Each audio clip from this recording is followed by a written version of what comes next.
اللہ اللہ اللہ اللہ۔ السلام علیکم ورحمۃ اللہ وبرکاتہ۔ نحمدہ ونصلی علی رسولہ الکریم، اما بعد۔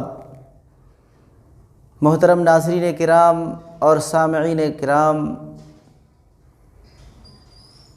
اللہ تبارک تعالیٰ نے مرد و زن کے ذریعے سے اس دنیا کو خوبصورت بنایا اور اس کے ذریعے سے اس دنیا کو پھیلایا۔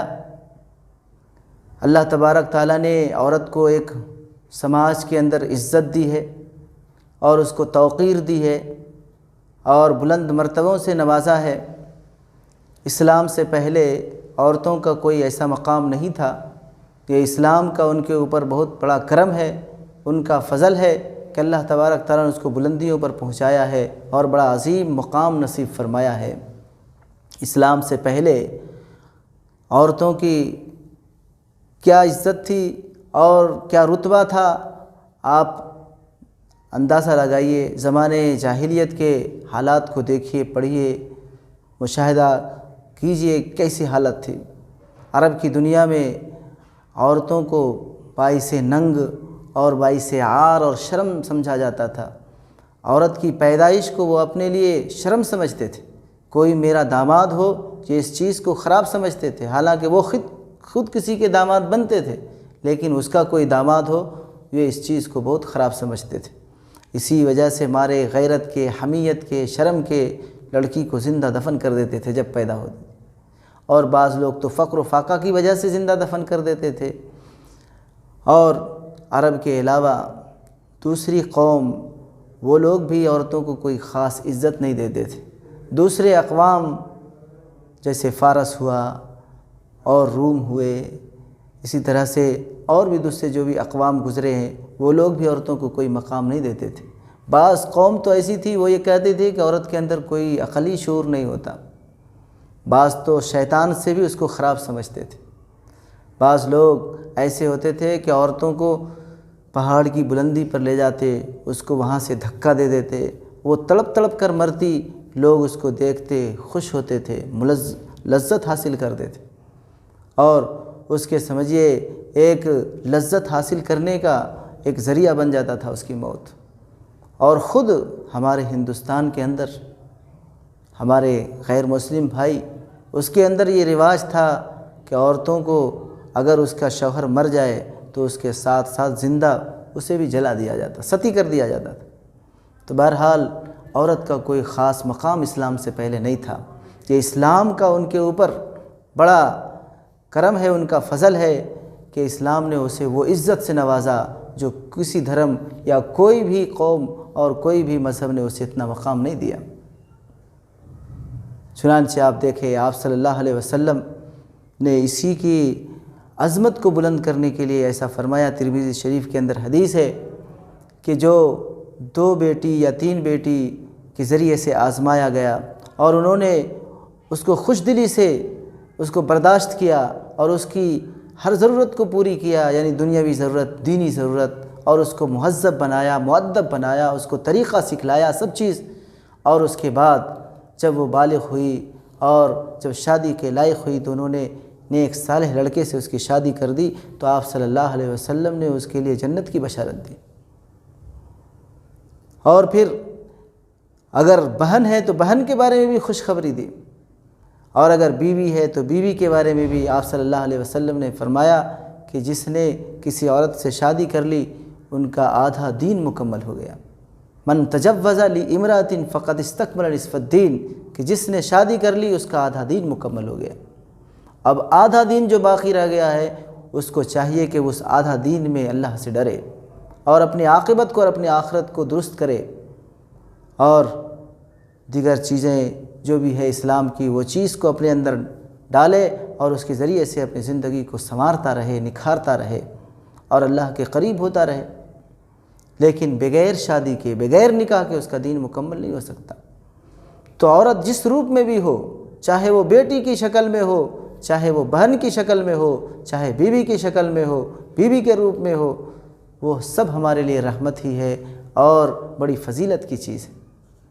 اور وہی عظمت کی تو اللہ تبارک تعالیٰ نے انتہا کر دی۔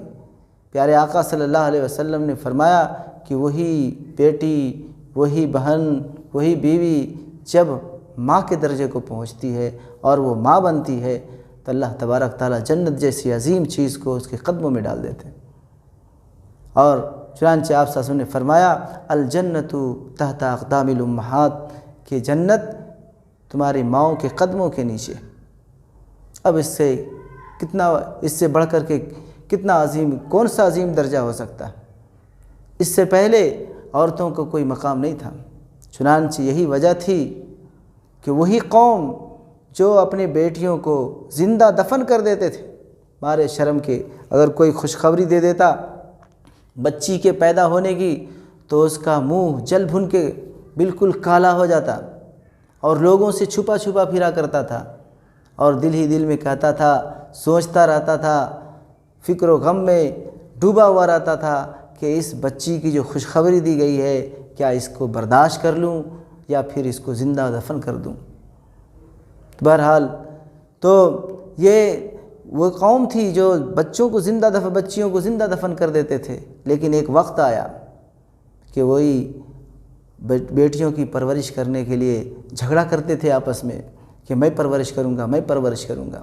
چنانچہ حضرت حمزہ رضی اللہ تعالیٰ عنہ جب شہید ہوئے تو ان کی بیٹی تھی، ان کے بارے میں دو صحابی حضرت علی رضی اللہ تعالیٰ عنہ اور ایک دوسرے صحابی تھے، آپس میں دونوں جھگڑنے لگے کہ میں پرورش کروں گا۔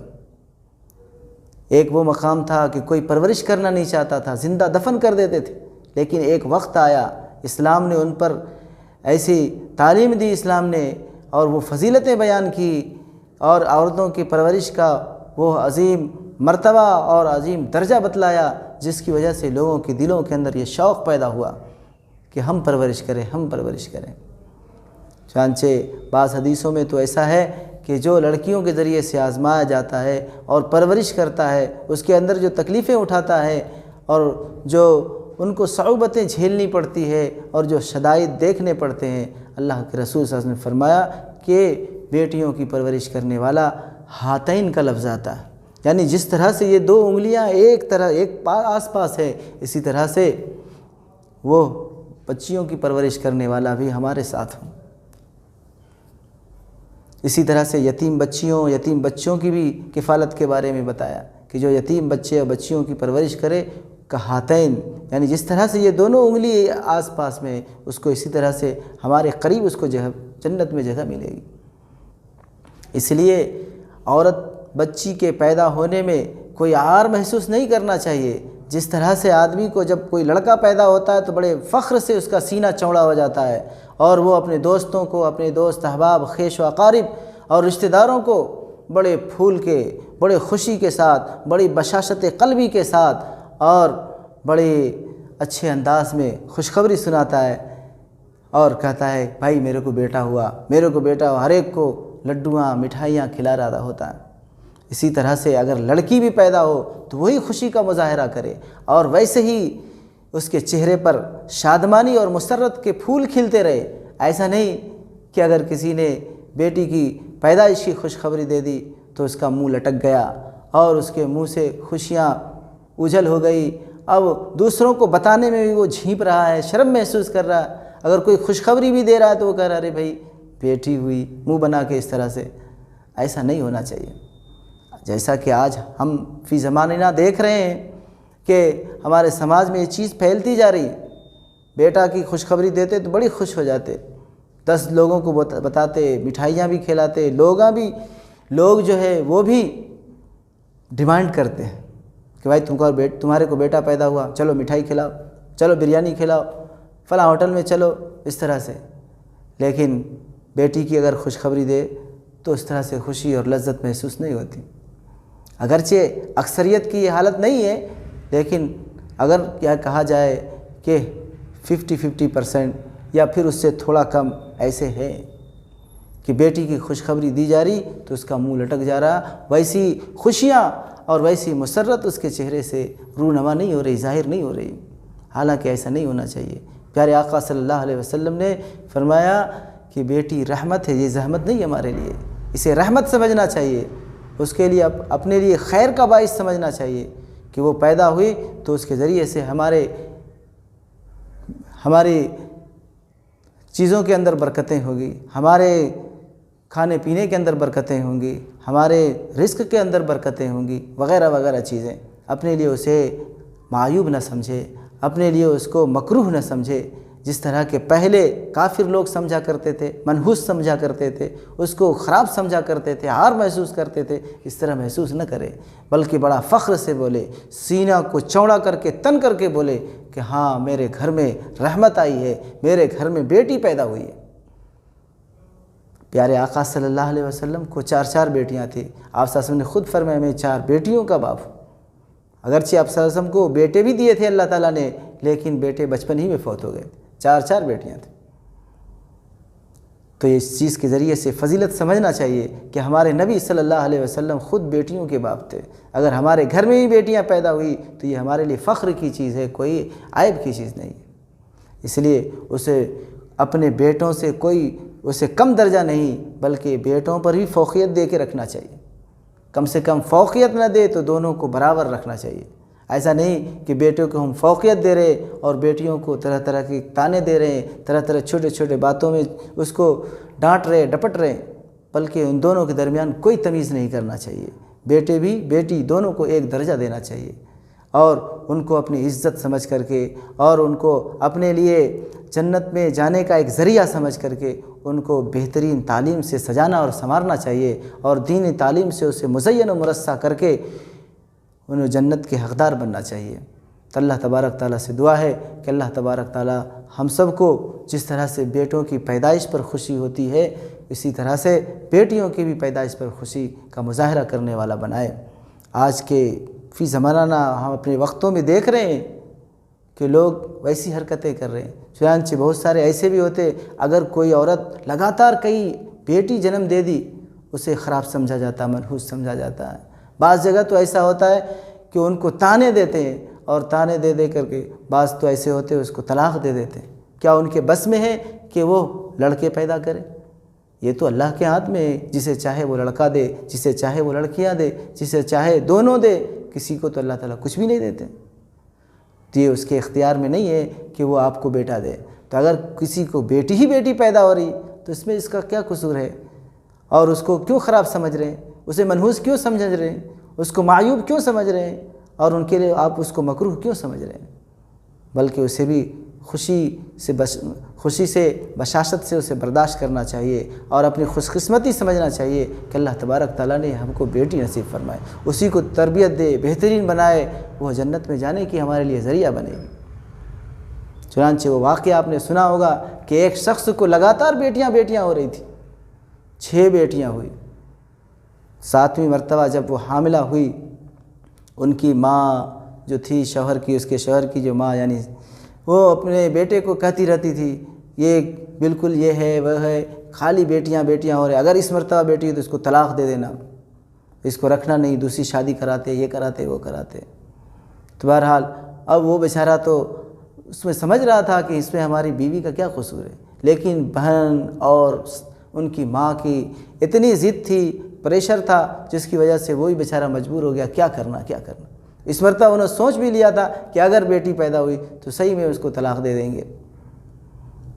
لیکن ایک دن وہ سویا تو رات میں خواب میں دیکھا کہ اس کو لے جایا جا رہا ہے، جہنم کی طرف لے جایا جا رہا ہے۔ جب ایک دروازے پہ پہنچے تو ایک بیٹی کو دیکھا، کہا کہ یہ میرے ابا ہیں، اسے جہنم میں نہیں لے جانا۔ پھر دوسرے دروازے میں فرشتے لے جانے لگے تو دوسری بیٹی دوسرے دروازے پر، اسی طرح سے 6 دروازے پہ لے گئے، 6 دروازے پر 6 بیٹیاں ملی۔ 7ویں دروازے پر جب پہنچے تو وہاں کوئی بیٹی اس کو جہنم سے روکنے والی نہیں تھی۔ اسی میں اس کا نیند سے وہ بیدار ہو گیا، جاگ گیا۔ اب وہ جاگتے ہی کہہ رہا نہیں اس مرتبہ بھی بیٹی ہونا، اس مرتبہ بھی بیٹی پیدا ہونا۔ تو بہرحال بیٹی کوئی زحمت کی چیز نہیں ہے، وہ رحمت کی چیز ہے۔ اسے جب پیدا ہو تو اسے اپنے سینے سے لگاؤ، بڑا شفقت دو اور بڑا پیار دو، لاڈ سے پالو اور اسلام کے دائرے میں رکھ کر کے ان کی پرورش کرو، ان کو مؤدب بناؤ، ان کو مہذب بناؤ، تاکہ وہ تمہارے لیے جنت کا ذریعہ بن جائے، اور ان کی پرورش کر کے تم اللہ اور اس کے رسول کو خوش کر سکو۔ اللہ تبارک تعالی ہم سب کو ان کی عزت کرنے کی توفیق نصیب فرمائے، چاہے وہ ماں ہو، چاہے وہ ہماری بیوی ہو، چاہے بیٹی ہو، بہن ہو، سب کی عزت کرنے کی اللہ ہم سب کو توفیق نصیب فرمائے۔ وما علینا الا البلاغ۔ السلام علیکم ورحمۃ اللہ۔